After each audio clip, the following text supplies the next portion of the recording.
행복한 안식일 우리 교회에서 여러분들을 뵙게 되니 정말 기쁘고 감사합니다.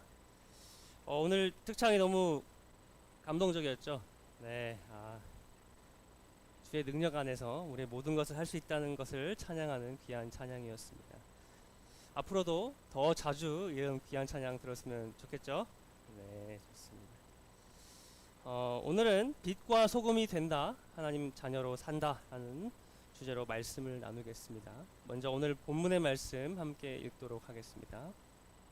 다 같이 읽겠습니다. 시작. 이같이 너희 빛을 사람 앞에 비치게 하여 저희로 너희 착한 행실을 보고 하늘에 계신 너희 아버지께 영광을 돌리게 하라. 마태복음 5장 16절입니다. 우리 목동교회는 지난 14일 그리고 15일 그리고 그 전에 있던 8일 해서 수고의 쌈 페스티벌을 함께 개최했습니다. 청년 학생들이 많이 왔습니다. 몇 명 정도 왔을까요? 청년 학생만 해서 한 30명 정도 참여를 했습니다. 참여한 사람들 중에는 교회 다니던 친구들도 있고 새로운 사람들, 구도자들 다 포함해서 한 30명 정도 교회에 발걸음을 했고 또 즐거운 시간을 보냈습니다. 여러분들은 어떤 것을 기억하실지 모르겠지만 저는 가장 기억에 남는 게 6층의 공간이었습니다. 거기서 했던 활동들도 정말 기억에 남습니다. 금요일날 저녁에 아주 분위기가 너무 좋았죠. 일단 많은 분들에게 제가 캠핑 의자와 용품들을 부탁을 했습니다. 그러면서도 제가 이게 충분하려나 하고 걱정을 많이 했습니다. 그래서 부족할지 모른다고 계속 여기저기 다니면서 받아왔습니다. 그러고 나서도 제가 성격상 미리 해보고 부족한 것을 당일에 구하는 것은 제가 성격상 못해가지고 목요일날 오후에 일찍 가서 캠핑 의자와 각종 용품들을 세팅을 해보았습니다. 제가 이 사진을 단톡방에 목사님께서 올려주셨는데 그거를 보여드리고 나니까 여기저기서 또 연락이 왔어요. 특히 이세련 집사님은 여기 전구 조명이 있는데 그거 가져가서 또 세팅하면 좋겠다. 또 어떤 분들은 또 조명 또 갖다 주시고 다양하게 아이디어를 계속 주시는 것입니다. 그래서 저희 6층이 어떻게 변화될지 제가 상상을 정말 못했는데 가능성을 보니까 많은 성도님들이 계속 더 손이 더해지고 해서 더 예쁘고 아늑한 공간이 만들어졌습니다. 그래서 또 뜻깊은 또 전도회 시간을 보내게 되었는데요. 또 전도회 이후에 정체되어 있던 교회에 또 아이디어와 기도와 또 행동이 샘솟게 되었다는 점에서 아름다운 전도회였던 것 같습니다. 이 전도회를 인도해 주신 하나님께 감사드립니다. 자, 오늘의 본문의 말씀은 우리가 잘 아는 말씀입니다. 팔복을 이야기하시고 난 다음에 예수님께서 다음과 같이 이야기하십니다. 너희는 세상의 소금이니 너희는 세상의 빛이라. 이렇게 이야기하십니다. 예수님께서는 우리가 세상의 소금이라고 이야기합니다. 소금은 보존성 때문에 가치가 있습니다. 음식에서 짠맛을 내기도 하고 부패를 방지하기도 하죠. 특히 오늘 오후에 뭐가 있죠? 김장이 있죠. 김장에 빠질 수 없는 게 또 소금입니다. 또 다가오는 겨울에 얼어붙은 도로를 녹이는데 소금이 또 필요하죠. 소금은 생활 곳곳에 쓰임새가 있습니다. 마찬가지로 우리는 예수님께서 세상의 빛이라고 이야기하고 계십니다. 이 빛은 켜서 모든 사람에게 비치기 위해 존재합니다. 빛의 가장 큰 역할은 생명을 유지하고 에너지를 준다고 합니다. 이 빛이 없으면 광합성이 없어서 우리가 식물을 자랄 수도 없고 우리도 살 수가 없습니다. 빛은 우리가 볼 수 있게도 해주고 생체 리듬을 조절하게 해줍니다. 최근에는 그 빛의 역할이 더 커지고 있습니다. 지금 우리가 이 빛도 있지만 여기 TV에 나오는 빛도 있습니다. 인터넷도 빛으로 사용되고 있습니다. 예수님께서는 우리가 세상의 빛과 소금이라고 말씀하십니다. 그래서 우리 교회가, 이 목동교회가 지역에서 그리고 생활의 모든 범위에서 빛과 소금처럼 중요한 역할을 해야 한다는 것을 이야기하고 있습니다. 이 빛과 같이 하나님의 영광을 돌릴 뿐 아니라 소금처럼 그 맛을 내고 하나님의 원칙을 보존하는 역할을 해야 한다고 이야기하고 있습니다. 지난 수요일에서 목요일 넘어가는 그 새벽에 누리호 4차 발사가 있었습니다. 네, 그 시간에는 못 봤더라도 그때 영상을 한 번쯤 뉴스에서 보신 적이 있을 것입니다. 아까 현우가 앞에서 우와 하는데 정말 멋진 일이죠. 저는 목요일 아침에 발사되고 이 진행되는 전 과정을 이제 정리해 놓은 거를 영상을 봤습니다. 그리고 나서 제가 본 영상이 누리호 4차 발사 성공 정부 공식 발표라는 영상을 보았습니다. 거기에 이제 백영훈 부총리 겸 과학기술정보통신부 장관이 이 누리호가 발사되기까지 큰 역할을 한 사람들 이름을 나열을 하고 고맙다고 이야기를 했습니다. 그래서 처음으로 오늘 누리호 4차 발사가 성공한 것은 우리 우주항공청, 항공우주연구원, 민간기업 등 관계자들이 여러분들이 끊임없이 연구하고 실험을 통해서 고난과 역경을 이겨냈다는 것이 감사합니다. 이렇게 이야기했습니다. 그 이후에도 또 이야기하는 것은 현장에 있는 국회 및 지역 관계자들을 이야기했습니다. 뭐 열심히 돈 후원하고 자리 마련해 줬으니까 이야기해 줬겠다 생각을 했는데, 신기한 것은 새벽까지 가슴을 졸이며 그 순간을 함께 해준 국민 여러분들에게 감사하는 거예요. 국민 여러분들이 한 게 뭐죠? 열심히 세금 냈나요? 아니고 이 사람들이 새벽같이 가슴을 졸이며 함께 보고 있었던 것만으로도 감사하는 거였어요. 아니 이 사람들은 지켜본 것 뿐인데 왜 감사를 하지? 하는 생각이 들었습니다. 오늘 본문 말씀으로 함께 읽었던 이 말씀도 그렇습니다. 이같이 너희 빛을 사람 앞에 비추게 하여 저희로 너희 착한 행실을 보고 하늘에 계신 너희 아버지께 영광을 돌리게 하라.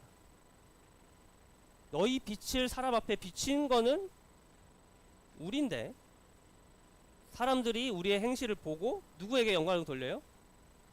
하나님께 영광을 돌립니다. 우리가 소금으로 짜게 하고 빛으로 사람을 비춘다면 사람들이 우리의 착한 행실을 보고 우리가 아니라 하나님께 영광을 돌린다고 합니다. 빛으로 빛을 비추고 또 소금으로 맛을 낸 거는 우리인데 왜 하나님이 우리의 빛과 소금됨을 보고 하나님께 영광을 돌릴까요? 엘렌 화이트는 그 이유를 다음과 같이 이야기합니다. 다 같이 읽겠습니다. 시작.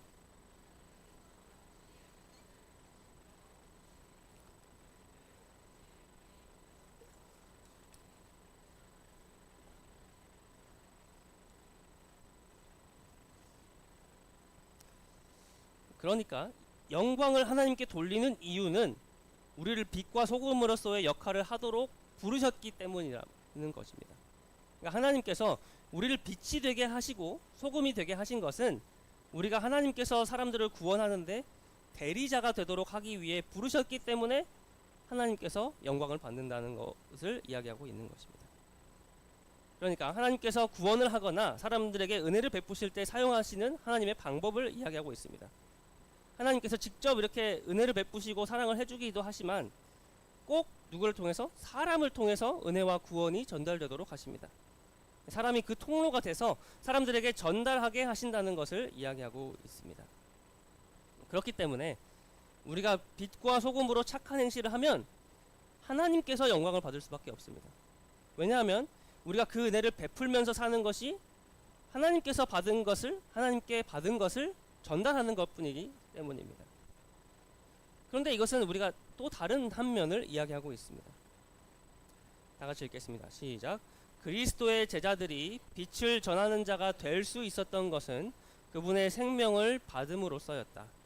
영혼 가운데 있는 그리스도의 생명과 품성에 나타난 그분의 사랑이 그들을 세상의 빛이 되게 하였던 것이다. 그러니까 우리 스스로는 빛을 내거나 소금으로 맛을 내지 못한다는 것입니다. 우리 스스로는 그 빛을 내고 소금으로서의 맛을 내지 못하기 때문에 먼저 예수님의 생명과 품성에 나타난 그 사랑을 보고 받아야만 그 빛으로서의 역할을 할 수 있다는 것을 이야기하고 있습니다. 아무리 우리가 빛을 내고 소금의 역할을 하려고 해도 잘 안 됩니다. 그렇죠? 그런데 우리가 빛과 소금의 역할을 해야 한다면, 우리가 못하겠는데 해야 한다면 우리 행실을 보고 하나님이 아니라 우리가 영광을 받아야 될 것입니다. 다시 말하면 우리는 예수님께 사랑과 은혜를 받아야 할 존재라는 것을 또 이야기하고 있습니다. 우리가 그것을 제대로 받지 않으면 빛으로서의 역할과 소금으로서의 역할을 할 수가 없다는 것을 이야기하고 있습니다. 너무 예쁘죠? 네. 지난 11월 17일 조카가 태어났습니다. 이름이 장설입니다. 장설. 이제 태어난 지 2주도 안 됐습니다. 이제 17일이니까 안 됐죠. 너무 예쁘죠. 지난 주말에 저와 아내는 사진으로만 보다가 안 되겠다, 너무 보고 싶다 생각해서 경산까지 KTX 타고 가서 7일 된 조카를 봤습니다. 너무 귀엽고 예쁘고 사랑스러웠어요. 그래서 이제 가는데 한 2시간, 3시간 걸리는데도 너무 멀게 느끼지 않았어요. 가서도 이렇게 쳐다만 보고 있었습니다. 그렇게 쳐다만 보다가 왔어요. 그렇게 계속 쳐다보면서 하나님께서 우리를 눈동자같이 돌보신다는 말이 이거구나 생각했어요. 원래는 우리가 돌보신다는 것만 생각을 했는데 하나님이 이렇게 눈을 뗄 수가 없구나, 이거를 느끼게 되었습니다. 이제 서리를 보면서 아내가 이렇게 이야기했습니다. 조카인데 너무 소중하고 사랑해서 진짜 뭐든지 해줄 수 있을 것 같답니다. 애기 태어났을 때 다 그렇게 느끼셨죠. 그렇게 제가 일요일날 가서 월요일날 오후에 집에 돌아왔습니다. 밥 먹고 씻고 나왔는데 아내가 서리가 너무 보고 싶다면서 엉엉 눈물을 뚝뚝 흘리면서 우는 거예요. 저는 이모가 조카 보고 이렇게 보고 싶다고 하는 거 처음 봤습니다. 보통 이제 아기를 보면 이런 생각을 하죠. 누구 닮았는가? 그렇죠? 제가 어떤 이제 유튜브에서 본 게 있는데 아이가 태어나면 사진을 다양한 각도에서 찍어서 보내줘야 된답니다. 그래서 시댁이든 친정이든 이거는 누구 닮았고 이거 누구 닮았다는 것을 보여줘야 이거 나 닮았으니까 너무 행복해한다는 겁니다. 이렇게 보면 엄마 닮은 것 같기도 하고 저렇게 보면 아빠 닮은 것 같기도 하면서 정말 누구 닮았는지가 정말 중요해 보입니다. 처음에 애들이 이제 보니까 너무 예쁘잖아요. 너무 예쁘니까 엄마 닮았나 봐요, 예뻐요, 그러면 너무 기분 좋아해요. 그죠? 그런데 자녀가 좀 커서 이제 못된 행동을 하거나 공부를 못하고 못생겼다 그러면 나는 안 닮았고 이 아내 닮은 것 같습니다. 이렇게 남편 닮은 것 같아요, 이렇게 이야기하죠. 그래서 너 같은 자식 낳아봐라 라는 말이 저는 옛날에 너같이 말 안 듣고 속 썩이는 아들 낳아봐라 라고 저주하는 말인 줄 알았더니 제가 잘 생각해 보니까 너도 너 닮은 아들 딸 낳아봐라, 아무리 속 썩여도 사랑할 수밖에 없을걸, 이라는 말이라는 것을 제가 조금 이해를 해보았습니다. 성경에 보면 아들이라는 말이 많이 나오죠. 성경에서 이 아들이라는 말은 아버지의 뜻대로 하는 사람, 아버지와 똑같이 하는 사람, 닮은 행동을 하는 사람을 이야기합니다. 그러니까 아들은 아버지의 방식으로 살고 아버지의 모습을 세상 속에서 반복하는 사람입니다. 이 부모가 자녀를 낳고 그 자녀가 하는 모습 속에서 자신을 발견할 수밖에 없어요. 이건 나를 닮았구나. 자녀는 부모의 거울이라는 말이 있는 것처럼 부모가 하는 것을 그대로 따라합니다. 우리가 부모로서 자녀가 그것을 따라했으면 좋겠든지 안 따라했으면 좋겠든지, 그 행동이 자녀에게 좋든지 안 좋든지 간에 내가 하는 행동을 자녀는 그대로 따라합니다. 그래서 우리가 뭘 조심해야 되죠? 말 조심, 입 조심, 행동 조심 다 해야 되는 거죠. 누구 닮아서 이렇게 공부 못하냐 할 게 아니라 누구 닮았어요? 나 닮은 겁니다. 아들은 아버지를 따라하는 사람을 이야기합니다. 이것은 완전 성경적인 개념인데 요한 1서에 보면 아버지를 따라하는 사람과 따라하지 않은 사람을 다음과 같이 구분을 하고 있습니다. 다 같이 읽겠습니다. 시작. 하나님께로서 난 자마다 죄를 짓지 아니하나니 이는 하나님의 씨가 그의 속에 거함이요 저도 범죄치 못하던 것은 하나님께로서 났습니다. 이러므로 하나님의 자녀들과 마귀의 자녀들이 나타나나니 무릇 의를 행하지 아니하는 자나 또는 그 형제를 사랑하지 아니하는 자는 하나님께 속하지 아니하니라. 여기 보면 하나님의 자녀가 있고 마귀의 자녀가 있습니다. 하나님의 자녀는 하나님께로서 났기 때문에 죄를 짓지 않는 사람이고, 마귀의 자녀는 의를 행하지 않고 형제를 사랑하지 않는 사람을 말합니다. 그러니까 하나님께서 의를 행하시고 사랑하시는 분이기 때문에 하나님의 씨, 하나님의 자녀는 하나님께서 의를 행하시는 것처럼 의를 행하고 형제를 사랑하는 사람이라는 것이고, 반대로 하나님께서 보여주시는 사랑을 따라 행하는 것이 아니면 이 사람들은 마귀의 자녀다라고 이야기하고 있습니다. 여러분 어떤 것 같습니까? 여러분은 하나님의 자녀입니까? 아니면 마귀의 자녀입니까? 이렇게 하나님의 자녀, 마귀의 자녀라고 말하는 것 좀 이렇게 너무한 것 같기도 합니다. 아니, 우리가 죄인이기 때문에 우리가 보고 배운 아버지도 죄인일 수밖에 없어요. 그래서 우리도 죄를 짓고 사는데, 우리가 마귀의 자녀라고 하면 기분 좋은 사람이 여기 아무도 안 계십니다.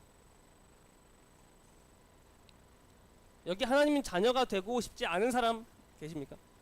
네, 아무도 안 계시겠죠. 마귀의 자녀 하고 싶은 분도 아무도 안 계십니다. 사람은 누구나 하나님의 자녀이고 싶어요. 그런데 우리는 그게 잘 안 됩니다. 사실 사람이 그거를 할 수가 없어요. 로마서 8장에 보면 이렇게 기록합니다. 육신을 쫓는 자는 육신의 일을, 영을 쫓는 자는 영의 일을 생각하나니 육신의 생각은 사망이요 영의 생각은 생명과 평안이라.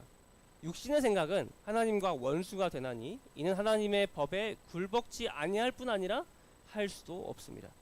육신에 있는 자들은 하나님을 기쁘시게 할 수 없느니라. 만일 너희 속에 하나님의 영이 거하시면 너희가 육신에 있지 아니하고 영에 있나니 누구든지 그리스도의 영이 없으면 그리스도의 사람이 아니라. 그러니까 우리가 세상의 빛과 소금의 역할을 한다는 것은 우리 육체로 절대로 할 수 없는 일이라는 것을 다시 한번 확인해 주고 있습니다.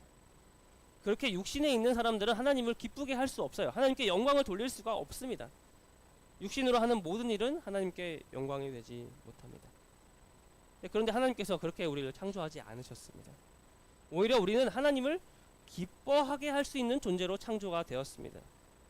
그런데 우리가 지금 삶을 보면 하나님을 진노하게만 할 수 있는 존재가 된 모습을 보게 됩니다. 그 모습을 하나님께서 기뻐하실까요? 마음이 얼마나 아프실까 생각이 됩니다. 우리가 인간 입장에서도 자기의 낳은 자녀가 아프고 뭔가 잘못돼서 수술을 받는다고 하면 마음이 정말 아프죠. 해줄 수 있는 게 기도밖에 없습니다. 의사 선생님 제발 안 아프게 해주세요 하고 병원에 데려갈 것입니다. 근데 하나님께서 사람이 그렇게 되어 있는 모습을 보고 계실 수 없었습니다. 그래서 하나님께서 뭘 하셨느냐? 하나님은 사람들이 다시 그 사랑을 할 수 있도록, 하나님을 따라 살 수 있도록 하나님을 따라 할 아들을 우리를 위해 보내십니다. 여기서는 그 아들의 이름을 그리스도라고 표현하고 있는데요. 그리스도라는 말은 이를 위해 선택을 받은 자, 기름 부음 받은 자, 이 일을 위해 거룩하게 구별된 자를 말하고 있습니다. 다 같이 읽겠습니다. 시작. 그가 우리를 위하여 목숨을 버리셨으니 우리가 이로써 사랑을 알고 우리도 형제들을 위하여 목숨을 버리는 것이 마땅하니라. 예수님이 먼저 우리를 사랑했다고 합니다. 그것이 드러난 것은 그가 우리를 위하여 먼저 죽었다는 것을 이야기합니다.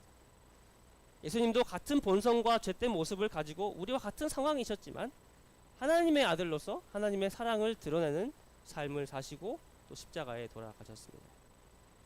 예수님께서 우리를 위하여 목숨을 버리셨으니까 우리는 그 사랑이 하나님의 사랑으로 말미암았다는 것을 알 수 있습니다.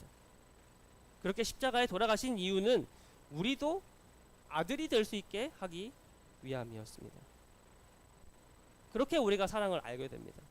오늘 목사님 말씀하시는데 요한일서 4장 16절 이야기했죠. 우리가 사랑을 알게 되는 것은 하나님께서 먼저 보여주셨기 때문입니다.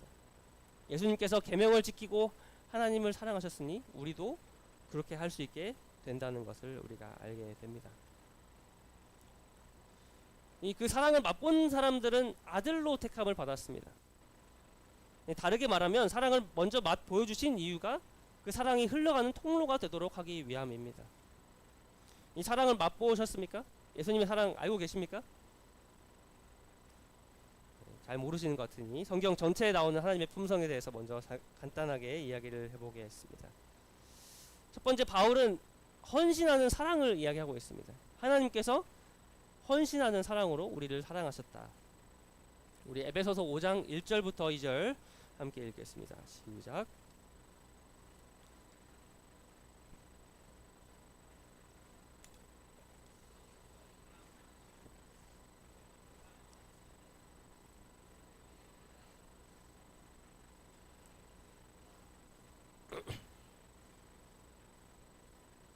이 말씀은 하나님께서 보여주신 사랑과 방법을 이야기하고 있습니다.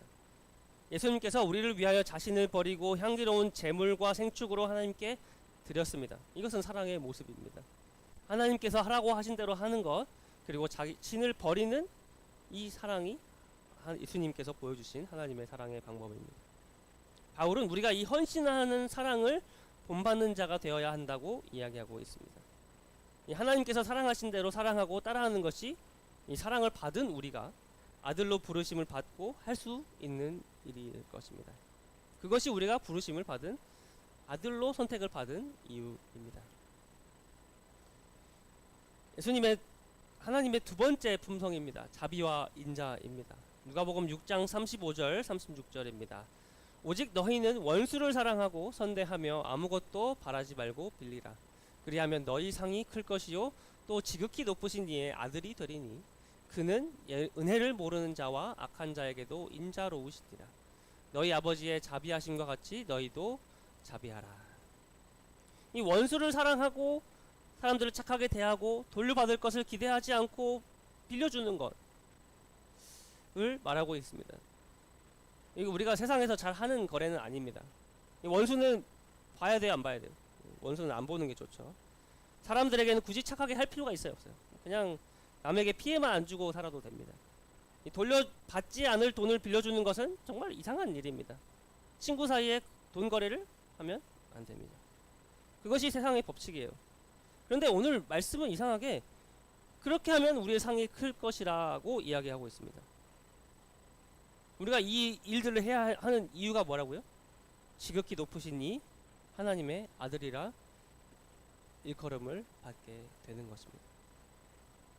그러니까 지극히 높으신 이, 그러니까 하나님께서 은혜를 모르고 악한 자에게 인자로우시기 때문에 우리도 은혜도 모르고 악한 자에게 사랑을 인자를 베풀어야 한다고 이야기하고 있습니다. 아들은 아버지를 따라하기 때문에 그렇게 해야 한다고 이야기하고 있는 논리죠. 아버지께서 인자하신 것처럼 자녀인 우리도 사람들에게 인자하고, 아버지께서 자비하니까 자녀인 우리도 자비해야 한다는 것입니다. 하나님 나라의 법칙으로 예전에 이야기했던 것 중에 하나입니다. give and take를 우리가 호혜주의라고 하는데 아가페주의라고 사는 것이죠. 하나님은 그 아가페의 사랑으로 사랑하고 계신 것입니다. 그러니까 우리가 하나님을 닮아서 사랑과 자비를 행하면 그 삶 자체가 세상에 침투하는 하나님의 나라의 증거가 됩니다. 우리는 세상의 빛과 소금입니다. 즉 우리는 하나님의 아들로 부르심을 받았습니다. 이게 같은 말이죠.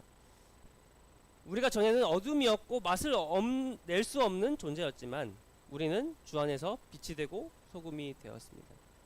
우리는 그 빛과 소금으로 부르신 목적을 따라서 빛의 자녀처럼 행하며 살 수 있습니다. 마태복음 5장 16절의 말씀을 다시 한번 집중해서 보겠습니다. 이같이 너희 빛을 사람 앞에 비추게 하여 저희로 너희 착한 행실을 보고 하늘에 계신 너희 아버지께 영광을 돌리게 하라. 다시 눈에 들어온 단어가 있습니다. 뭐죠? 아버지라는 말입니다. 그러니까 우리가 빛이 되는 것은 그분의 아들이 되어서 아버지 하나님께서 하신 그대로 따라하는 것이라는 말입니다. 그러니까 우리가 이제 빛의 자녀로 빛이 되었으니 빛으로서 빛의 역할을 비추는 역할을 하라는 명령입니다.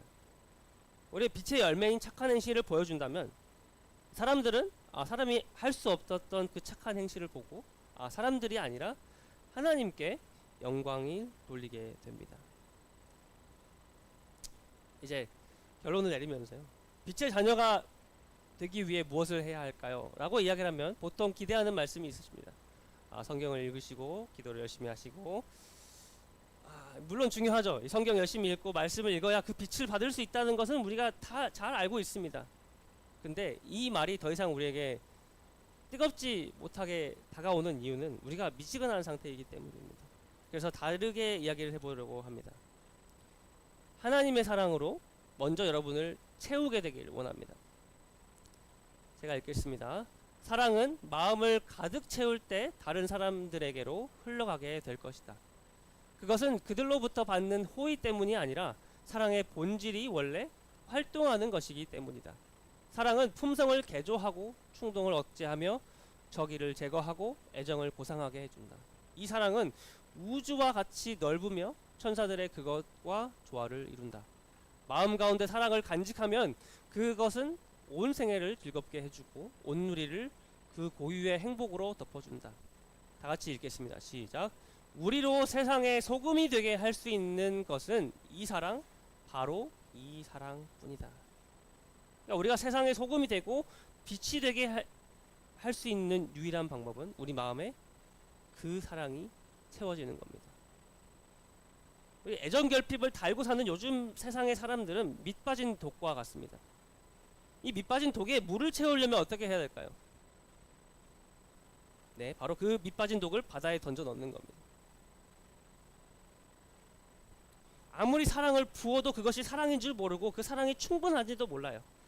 그런데 이 밑 빠진 독에 사랑을 채우기 위해서는 그 밑 빠진 독을 더 큰 사랑, 무한하신 하나님의 사랑 안에 넣어야 됩니다.